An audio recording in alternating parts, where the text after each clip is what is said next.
Hello दोस्तों, आज हम वह कहानी सुनेंगे जिसे सिंहासन बत्तीसी की 25वीं पुतली त्रिनेत्री ने राजा भोज को सुनाया था। आइए शुरू करते हैं। राजा विक्रमादित्य अपनी प्रजा के सुख दुख का पता लगाने के लिए कभी कभी वेश बदलकर घूमा करते थे तथा खुद सारी समस्या का पता लगाकर निदान करते थे। उनके राज्य में एक दरिद्र ब्राह्मण और भाट रहते थे। वे दोनों अपना कष्ट अपने तक ही सीमित रखते हुए जीवन यापन कर रहे थे तथा कभी किसी के प्रति कोई शिकायत नहीं रखते थे। वे अपनी गरीबी को अपना प्रारब्ध समझकर सदा खुश रहते थे तथा सीमित आय से संतुष्ट थे। सब कुछ ठीक चल रहा था, मगर जब भाट की बेटी विवाह योग्य हुई तो भाट की पत्नी को उसके विवाह की चिंता सताने लगी। उसने अपने पति से कहा कि वह पुश्तैनी पेशे से जो कमाकर लाता है उससे दैनिक खर्च तो आराम से चल जाता है, मगर बेटी के विवाह के लिए कुछ भी नहीं बच पाता है। बेटी के विवाह में बहुत खर्च आता है, अत उसे कोई और यत्न करना होगा। भाट यह सुनकर हंस पड़ा और कहने लगा कि बेटी उसे भगवान की इच्छा से प्राप्त हुई है, इसलिए उसके विवाह के लिए भगवान कोई रास्ता निकाल ही देंगे। अगर ऐसा नहीं होता तो हर दंपति को केवल पुत्र की ही प्राप्ति होती या कोई दंपति संतानहीन न रहते। सब ईश्वर की इच्छा से ही होता है। दिन बीतते गए पर भाट को बेटी के विवाह में खर्च लायक धन नहीं मिल सका। उसकी पत्नी अब दुखी रहने लगी। भाट से उसका दुख नहीं देखा गया तो वह एक दिन धन इकट्ठा करने की नियत से निकल पड़ा।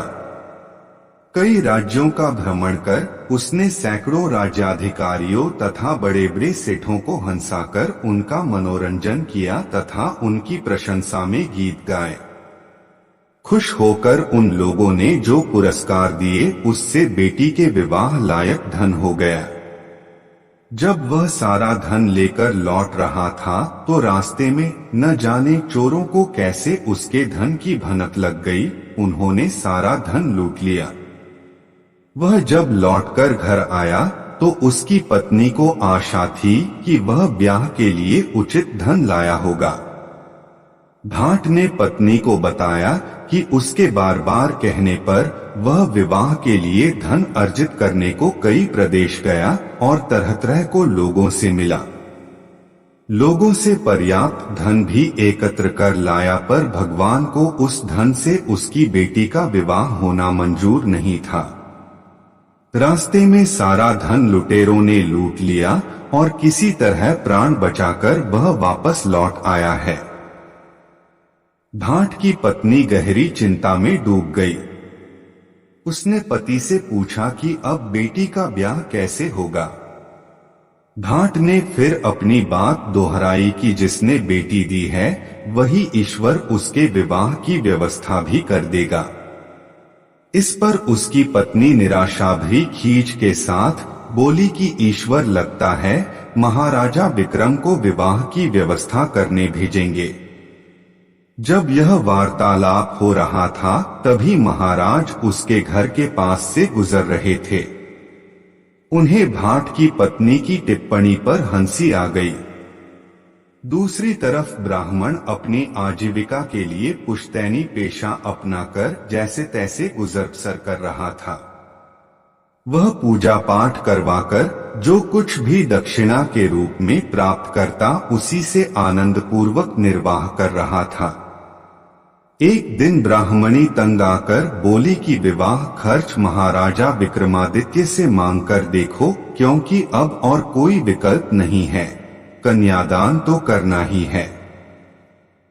ब्राह्मण ने कहा कि वह महाराज के पास जरूर जाएगा। महाराज धन दान करेंगे तो सारी व्यवस्था हो जाएगी। उसकी पत्नी के साथ पूरी बातचीत विक्रम ने सुन ली, क्योंकि उसी समय वे उसके घर के पास गुजर रहे थे। सुबह में उन्होंने सिपाहियों को भेजा और भाट तथा ब्राह्मण दोनों को दरबार में बुलवाया। विक्रमादित्य ने अपने हाथों से भाट को 10 लाख स्वर्ण मुद्राएं दान की।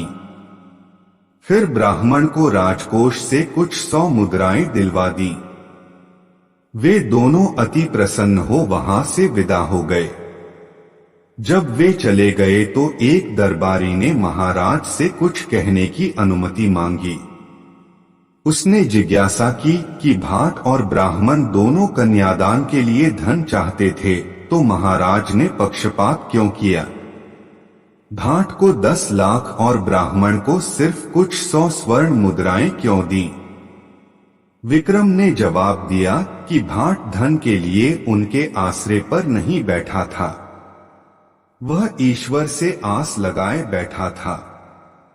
ईश्वर लोगों को कुछ भी दे सकते हैं, इसलिए उन्होंने उसे ईश्वर का प्रतिनिधि बनकर अप्रत्याशित दान दिया।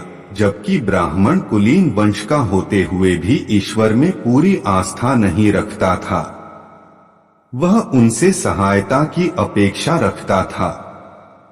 राजा भी आम मनुष्य है, ईश्वर का स्थान नहीं ले सकता। उन्होंने उसे उतना ही धन दिया जितने में विवाह अच्छी तरह संपन्न हो जाए। राजा का ऐसा गूढ़ उत्तर सुनकर दरबारी ने मन ही मन उनकी प्रशंसा की तथा चुप हो गया। आप इसी तरह कहानी सुनते रहे, खुश रहे और हमारा चैनल जरूर सब्सक्राइब कर ले। धन्यवाद।